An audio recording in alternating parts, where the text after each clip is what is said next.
Hello and welcome to Palace Intrigue. I am your host, Mark Francis. The decision to release the Harry and Meghan Netflix trailer during Williams' Super Bowl Earthshot week is being seen as a declaration of war.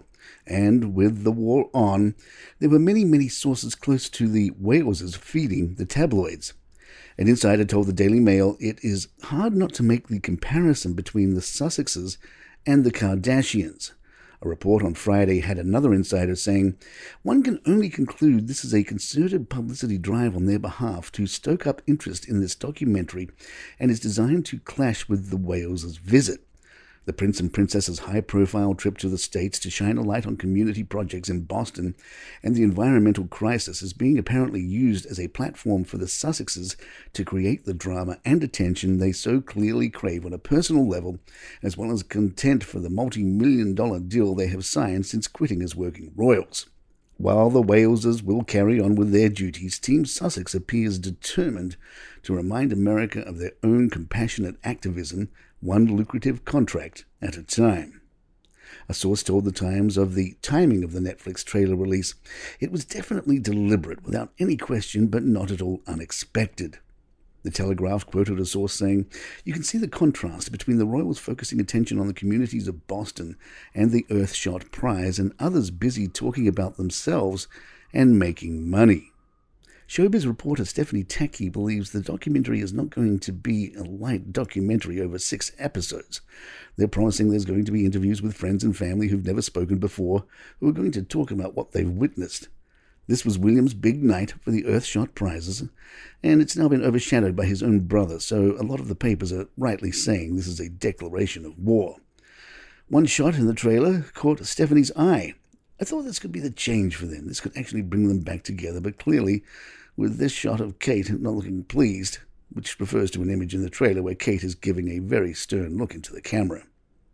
In the Telegraph, Camilla Tominey writes, it appears unlikely we will ever get the real answer as to why Harry and Meghan made the documentary. Far from simply being about setting the record straight, what this slick 1-minute film finally confirms is that this cash cow of a documentary, like the rumoured £35 million Harry received for his autobiography Spare, appears to not only be motivated by money, but also revenge.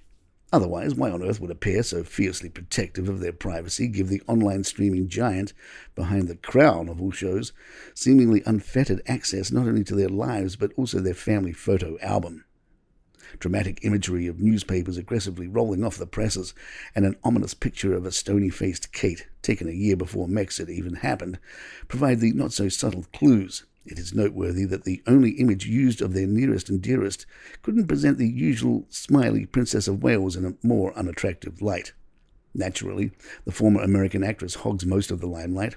We are treated to pregnant Meghan, dog-loving Meghan, mourning Meghan, back of a Land Rover Meghan, and on several occasions what appears to be lachrymose Meghan. If the paparazzi had ever dreamed of publishing such intimate images, they'd have ended up in court, but when the Sussexes do it, they end up on prime time. There's a huge price to pay for invading your own privacy, and Netflix appear to have agreed to it.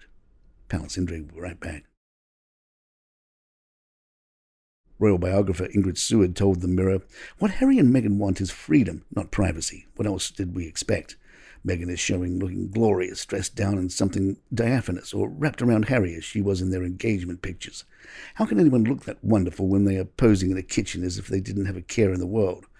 Harry still in his royal marine dress uniform, having been to the concert of remembrance at the Albert Hall. It seems as if they have a photographer living with them, and their life is a series of carefully posed episodes. This dramatic black and white pictorial beauty is at odds to the darker message Harry is at pains to portray. He is going to tell us about how he was the lucky one. He escaped the drudgeries of being royal and being told what to do and what to say. It was also dreadful and painful being a prince and having such a privileged lifestyle. Diana knew the value of imagery to beat the competition, even if Harry did not know before he does now. Like his mum before him, he is the one that got away. The good boy gone bad or the bad boy gone good, it doesn't matter. It is fascinating even to their fiercest detractors. What are they doing? What are they going to do? What are they going to say? King Charles has not had an easy few days. For the sake of the monarchy, he has had to agree to the public humiliation of one of his oldest friends, Lady Susan Hussey, for her careless racist remarks, and now the son who he loves very much looks set to heap more stress on the institution of which he is custodian.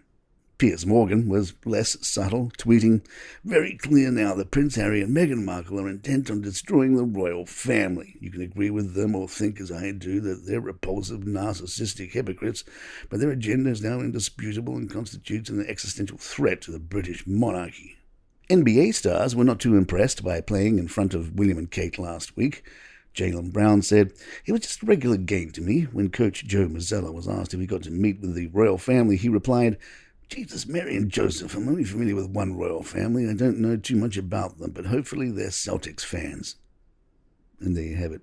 If you'd like to email us, our address is thepalacintrigue@gmail.com. Please follow us on Spotify, iTunes, Google Podcasts, or wherever you get your favorite shows. I'm Mark Francis. My thanks to John McDonald. This Palace Intrigue. Good times.